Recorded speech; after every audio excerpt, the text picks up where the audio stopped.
हिंदी में दो राष्ट्र कवि हैं, एक मैथिली शरण गुप्त और दूसरे रामधारी सिंह दिनकर। आज हम लोग राष्ट्र कवि मैथिली शरण गुप्त की काव्य रचना को समझने का प्रयास करेंगे। इनका जो योगदान है साहित्य में, इनकी जो भूमिका रही है समाज में, उसके बारे में चर्चा करेंगे। जन्म हुआ 3 अगस्त को 1886 ईस्वी में।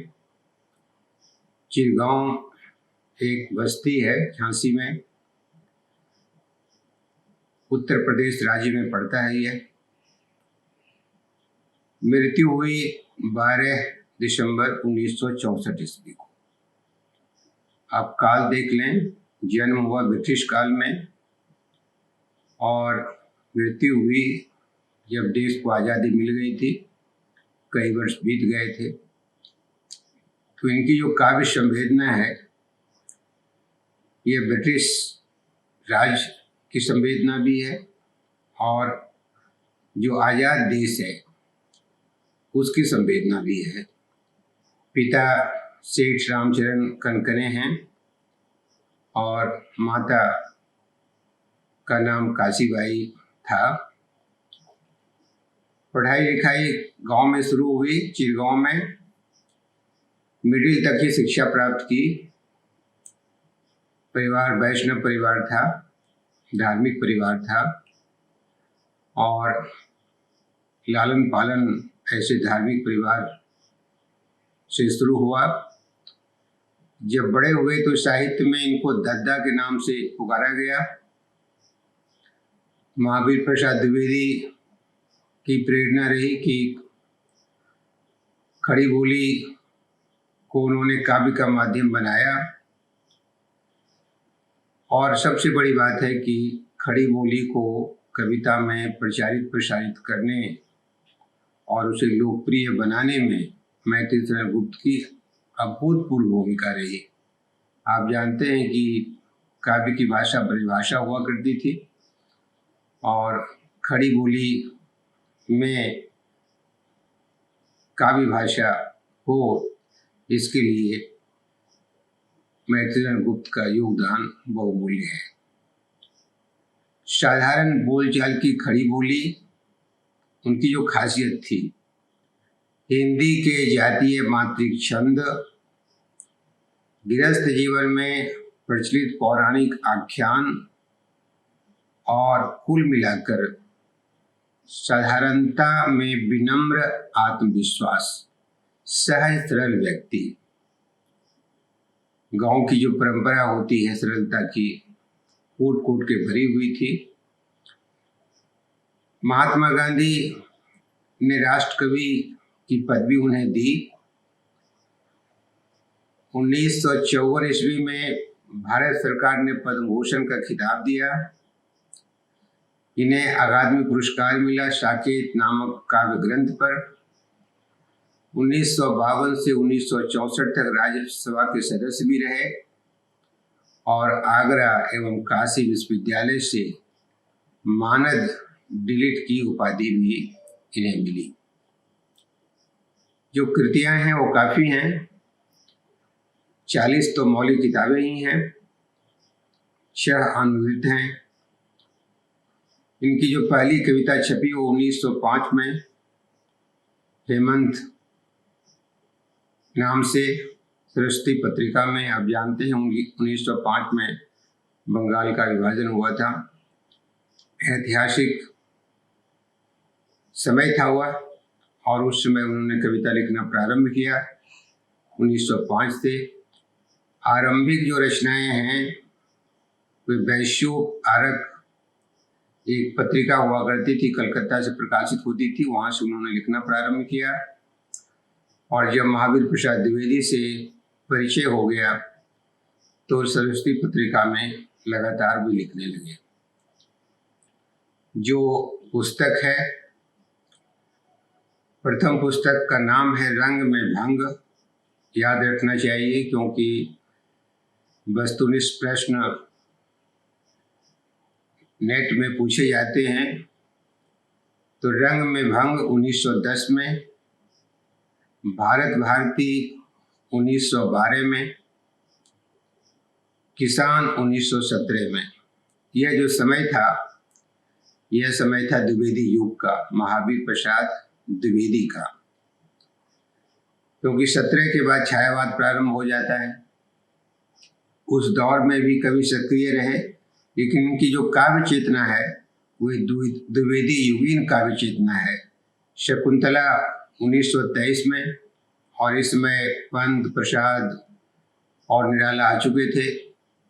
पंचवटी 1925 में, अनग 1925 में, हिंदू नाम से एक काव्य ग्रंथ इनका छपा 1927 में, त्रिपतगा नामक कविता पुस्तक छपी 1928 में, शक्ति 1928 में, गुरुकुल 1929 में, विकट भट्ट 1929 में, साकेत जो बहुत चर्चित ग्रंथ है और इसका नाम और प्रकाशन वर्ष तो याद रखना ही चाहिए, 1932 में, यशोधरा भी चर्चित है 1933 में, द्वापर 1936 में, सिद्धराज 1936 में, नहुष 1940 में, कुणाल गीत 1942 में, कावा और करबला 1942 में, पृथ्वी पुत्र 1950 में, प्रदक्षिणा 1950 में,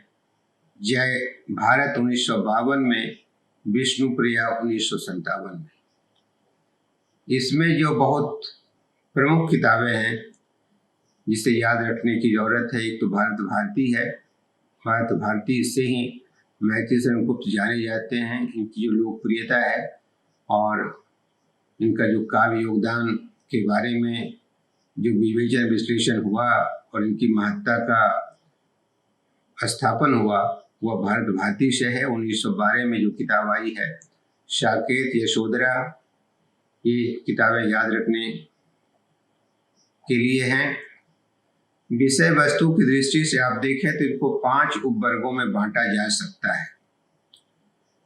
विभिन्न धर्म संप्रदायों के आराध्य पुरुषों से संबंधित काव्य इन्होंने लिखे, जैसे राम संबंधी जो काव्य ग्रंथ हैं वो साकेत, पंचवटी, प्रदक्षिणा, 3 जो काव्य ग्रंथ हैं वो राम से जुड़े हुए हैं।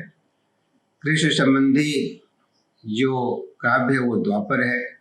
वैष्णव भक्ति संबंधी वो विष्णु प्रिया है। बौद्ध मत संबंधी यशोधरा और अनग है।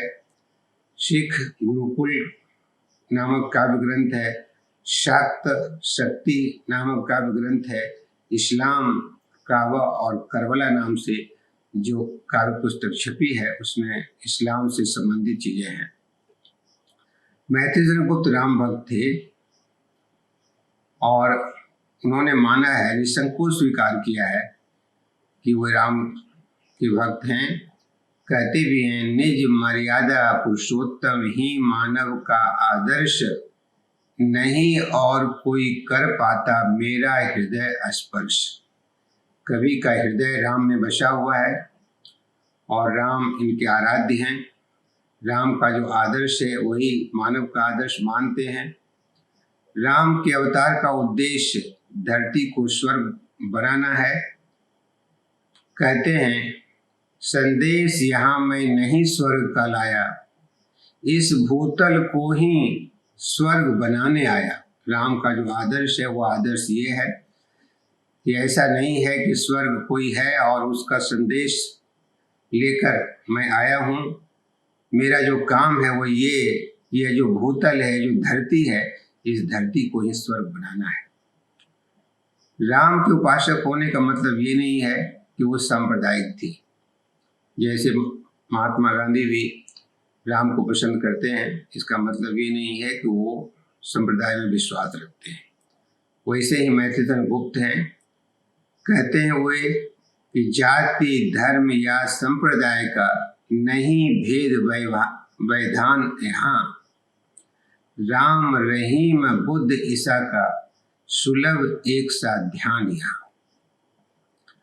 दूसरे जो वर्ग में हम बांट सकते हैं वो महाभारत के पात्रों, प्रसंगों और उपाख्यानों पर आश्रित हैं। काव्य ग्रंथ जयद्रथवध है, शैलेंद्री है, बक संहार है, नहुष है, शकुंतला है, जय भारत है। यह आश्चर्यजनक है कि एक वैष्णव कवि महाभारत के पात्रों पर, प्रसंगों पर काफी कुछ लिखा है, काव्य ग्रंथ रचे हैं। यह क्यों हुआ है और कैसे हुआ है, इस पर चर्चा न के बराबर हुई है। लगता ऐसा है कि ब्रिटिश सत्ता से भारतीय जनता जूझ रही थी और इसलिए महाभारत का प्रसंग, महाभारत के पात्र, उपाख्यान बार बार आते हैं। तीसरा जो है ऐतिहासिक पुरुषों के बारे में है।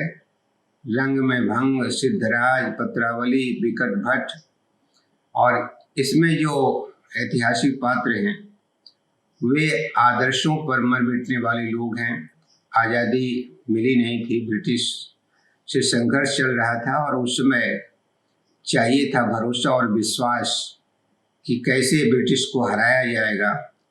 तो ऐसे समय में ऐतिहासिक पुरुषों को याद कर, उनके आदर्श को याद कर, उनकी त्याग और बलिदान को याद कर प्रेरणा देने का काम करते थे कवि। समकालीन राष्ट्रीय नेता पर भी कविता उन्होंने लिखी, अंजलि और अर्ध महात्मा गांधी पर यह काव्य ग्रंथ है। काल्पनिक और वैचारिक जो ग्रंथ हैं वो भारत भारती, वैतालिक, हिंदूवादी, ये दोनों वर्ग हैं, चौथे और पांचवें। इसमें आप देखिएगा कि विशुद्ध राष्ट्रीय प्रेरणाएं एवं भावनाएं इसमें व्यक्त हुई है। वजह आप जानते हैं कि जो समय था ब्रिटिश काल का, अंग्रेजी सत्ता का जो समय था, उस समय जो लोग संघर्षरत थे उनको प्रेरित करने का काम कर रहे थे कवि, इसलिए राष्ट्रीय कवि भी हैं। विशेषताएं देख सकते हैं इनकी कविताओं की। जो विशेषता है, ऊपर जो वर्ग बने हैं, इससे एक अंदाजा हो गया होगा कि इनकी कविताएं किन चीज़ों से जुड़ी हुई हैं, किन भावनाओं से जुड़ी हुई हैं, किन अनुभूतियों की अभिव्यक्ति हुई है। तो पहली जो भावनाएं हैं, जो विशेषताएं हैं, वो राष्ट्रीयता है। मैथिली गुप्त की राष्ट्रीय भावना में न दैन्य है न पाखंड। उन्होंने आज़ादी की लड़ाई में भाग लिया, खुद ही व्यक्तिगत सत्याग्रह करते हुए वो जेल भी गए 1941 में। आप समझ सकते हैं कि जो कवि खुद संघर्षरत है तो उसका लेखन कैसा होगा। जो राष्ट्र के लिए प्राण देने के लिए तैयार है तो कविता में भी इस तरह की भावनाएं आएंगी। उनके जो आदर्श थे उस समय के, लाला लाजपत राय, बाल गंगाधर तिलक, बिपिन चंद्र पाल, गणेश शंकर विद्यार्थी, ये तमाम लोग ब्रिटिश सत्ता के खिलाफ संघर्ष कर रहे थे और उनको आदर्श बनाया मैथिली गुप्त ने। महात्मा गांधी और राजेंद्र प्रसाद और विनोबा भावे के तो साथी रहे, उनके संपर्क में रहे। जीवन में राष्ट्रीयता की भावनाएं थी, इसलिए रचनाओं में भी राष्ट्रीयता मौजूद है। वे अंधविश्वासों और थोथे आदर्शों में विश्वास नहीं करते थे। वे हिंदी काव्य में राष्ट्रीय चेतना को लेकर अवतीर्ण हुए। रंग में भंग में वे चित्तौड़ को स्मरण यूं करते हैं, आज भी चित्तौड़ का सुन नाम कुछ जादू भरा, चमक जाती चंचला सी चित्त में करके तुरा। भारत भारती में वो लिखते हैं, हम कौन थे, क्या हो गए और क्या होंगे अभी, आओ विचारें आज मिलकर वे समस्याएं सभी। जाहिर था कि उनके काव्य की जो मूल संवेदना है वह राष्ट्रीयता से जुड़ी हुई है। गौरवमय अतीत का गान, ये राष्ट्रीयता का एक हिस्सा है कि हम याद करते हैं जब हारा हुआ वक्त होता है, कमजोर वक्त होता है, तो ऐसे समय में हम अतीत को याद करते हैं, गौरवमय क्षण को याद करते हैं। तो देश के इतिहास में, देश के जीवन में जो गौरवमय अतीत है उसको याद करते हैं। धर्म, नैतिकता, आत्मत्याग, बलिदान, परोपकार की भावनाएं जहाँ जहाँ मिलती हैं उसको हम लोग व्यक्त करते हैं। कवि ने भी किया। भारत भारती में लिखते हैं वो, भूलोक का गौरव प्रकृति का पुण्य लीला स्थल कहाँ, फैला मनोहर गिरी हिमालय और गंगा जल कहाँ, संपूर्ण देशों से अधिक किस देश का उत्कर्ष है, उसका की जो ऋषि भूमि है वह कौन भारतवर्ष है। तो भारतवर्ष के बारे में, उसके अतीत के बारे में, उसके त्याग और बलिदान के बारे में कवि याद करता है। तीसरी बात थी कि नारी की महत्ता उन्होंने स्थापित की। भारतीय नारी घरों में बंद थी। अंग्रेजों से लड़ते हुए महात्मा गांधी ने नारियों को कंधे से कंधे मिलाकर चलने का रास्ता दिखाया। कवि के मन में जो बात थी वो देख रहे थे। अबला जीवन हाय तुम्हारी यही कहानी, आंचल में है दूध और आंखों में पानी। ये स्थिति थी नारी की, और संयोग ऐसा था कि नारी अपने घर की जो सीमा थी उसको लांघ रही थी और समाज में सक्रिय हो गई थी। उपेक्षित पात्रों एवं प्रसंगों को काव्य में सम्मान इन्होंने दिया। साकेत में, अनग में, यशोधरा में, विष्णुप्रिया में जो पात्र चर्चित नहीं थे, उपेक्षित थे। कई बार ऐसा हो जाता है, जैसे उर्मिला की उपेक्षा हो गई। सीता के बारे में बहुत चर्चा होती है, उर्मिला की चर्चा नहीं होती है। तो ऐसे कई पात्र इतिहास में हुए जिन्होंने दुख सहे हैं, वेदना उनकी जिंदगी में लगी रही है। वैसे पात्रों को उन्होंने सम्मानित किया। प्रकृति का चित्रण उन्होंने किया।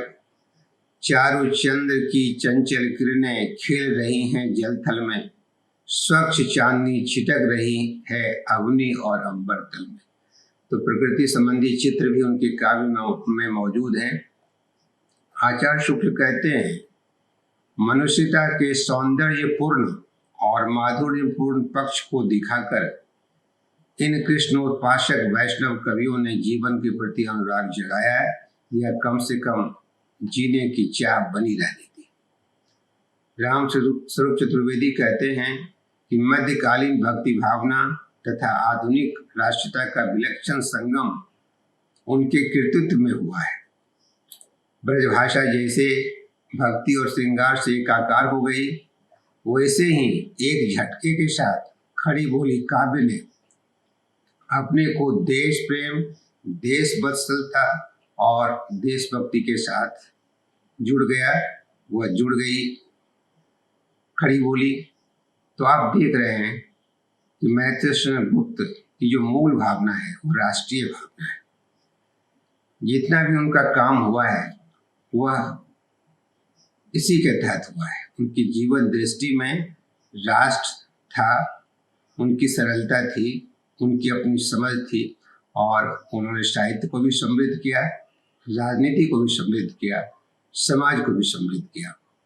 तो इस तरह से हम लोग मैथिली शरण गुप्त को देख सकते हैं, उनकी रचनाओं को देख सकते हैं। आप सब हमसे जुड़े रहें। आपको बहुत बहुत धन्यवाद।